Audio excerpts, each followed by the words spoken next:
Related to this, let's speak a little bit on marriage really quick. So I agree with you, Justin. I think marriage is an L, especially for men. I mean, you're an incredibly successful guy, and I think you previously stated, hey, look, I didn't get to my position in life to marry someone and it be a liability where she could potentially change your mind. Shit. Yeah, And no fucking way. So I agree with you there, and especially, I mean, with stats as they are, I think it's something like 80% of marriages end in divorce. Or sorry, excuse me, 50% of marriages end in divorce. 80% of those are initiated by women. So men are disproportionately impacted by the negative. Well, it's almost entirely negative outcomes of divorce. So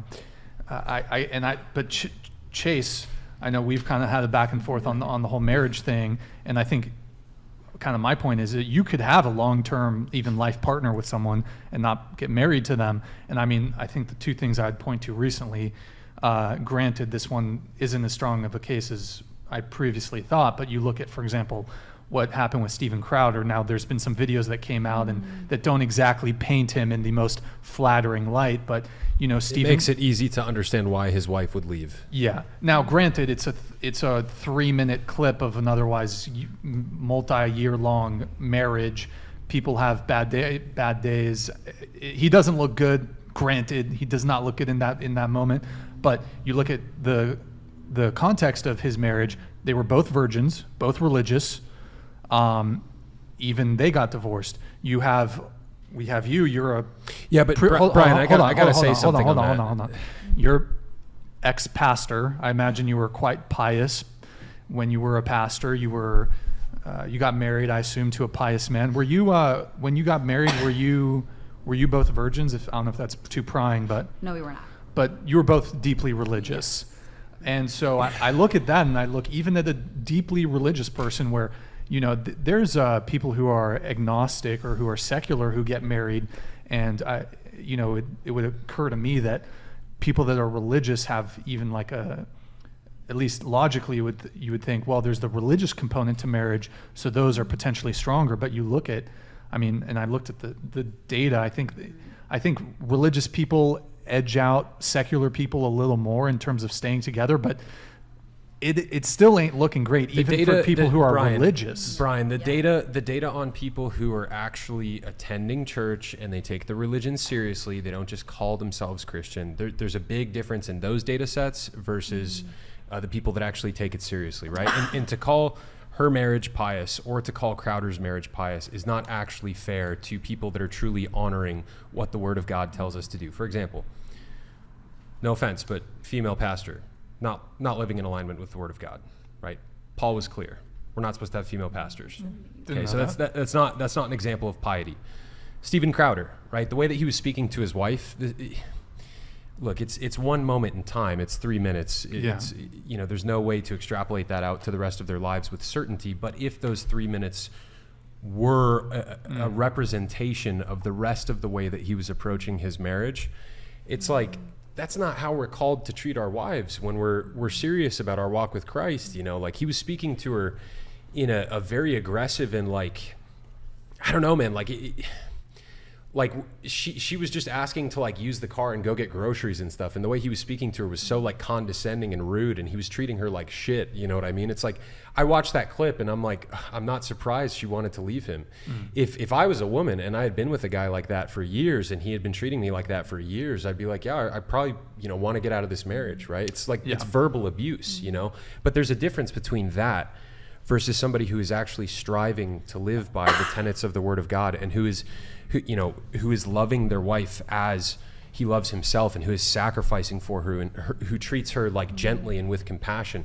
And if the wife is doing the same to her husband and she's, submitting to her husband and she's loving him effectively and she follows his leadership and he is a good leader, you're going to have totally different marital outcomes with couples like that, right? Well, and it's really interesting because when they do studies about sexual satisfaction for women, they find that women who are married in monogamous, faithful marriages and they are going to church regularly, like weekly, share that they have the highest sexual satisfaction. And think super that's low made up. divorce rates. That is so super made low up. divorce And rates. super low There's so divorce much rates. data out there that women get more orgasms and more pleasure from women than they do to men. But that's because that man is probably not a good lover to them. That's Yeah, what that's about. the majority of the But situation. that's So if because they're but the saying, man needs to learn to see. That's the beauty of a lifelong marriage. It's like you learn to love each other, not just like in doing chores for each other or doing fun things together, but in how you have sex. You learn to really love each other. Like so by what do you And do that's if the one beauty of a lifelong partner? marriage. What do you do if one partner has a high libido and one partner has a low libido? Well, you work through that. You So work through one that has to together. starve sexually, and one No, you feels guilty you for actually not. sacrifice. Are you, for- are you there's speaking sacrifice to, involved. like, was that the case in your marriage? No, but I just know examples where men like either gender. One gender's like, I have no drive, so I can't. Well, if a I- guy, and there- I'll answer that. If a guy has no drive and the woman has a high drive, he should go get his testosterone levels checked, right? Because a guy I was who's just gonna say, it's a probably guy a who's health healthy, condition a guy happening who's right there. healthy, he's Yeah. gonna want sex, you know. Yeah. But if he has no or he's sexual super drive, stressed out, Or- or he's not eating well, he's not or sleeping. even Yeah. vice versa. Like if the woman isn't having the same sex drive, like that's, I don't know. I mean, I think what it comes down to, then is there something wrong with the woman? I think Like, what she it might comes not down be to. as emotionally into the Yeah. relationship if she's not Yeah. doesn't have that high sex drive, because when with my ex, he had a really high sex drive and I don't. I really don't care for sex, but with him, I was down to do whatever Because he you wanted loved him. every single day. Yeah. However many times. And that's the design of monogamous love and marriage, is that you learn to love each other. And this idea of like sexual incompatibility, I think, is a total myth. I think it's a lie, and people believe it, and so they have sex before marriage. But people who have sex before marriage and sleep together or cohabitate actually have worse outcomes once married. They're more likely to divorce. Not a lot of people know that. That's what the social data says. But that's because when you're in it for life and you're in it to really love this person, be committed and learn them and do whatever you can for them, you learn pleasure with them. You learn how to love not just sex with them, but your entire life with them, and you work at it together. I think That's it's cute. because when you're like monogamous, like when you're with someone longer, like just them, you learn to communicate like what you like and dislike in the bedroom, like So your what do pleasures. I say if I like non-monogamy? No, I'm saying like You know what I mean? no, but like I'm saying like like group? when you're with. It's like, I love you and I want group sex. Well, I think if Let's you talk want that through. if you want to cheat on somebody and you're married to them, I think you make the decision not to. Yeah, and that's where I have different beliefs from religion, which is about sacrifice. I believe in honoring desires, and like, again, do not too. saying I think go out on a whim and just do whatever, but I think that actually is true love. Can you love me in my fullness? And in my fullness, I'm non-monogamous. In my fullness, I want to have sex with other people. In my fullness, I'm very sexual. If that's too much for you, I can't be with you, and I bless and release you. See, I think you're making an identity out of your desires, but your identity think is you are not just how too. what you desire. You're making your identity out of your desires. Just because mine are sexual, you're making that about me, but you make an identity out of your desires for monogamy, for marriage, for So- procreation. That's your identity.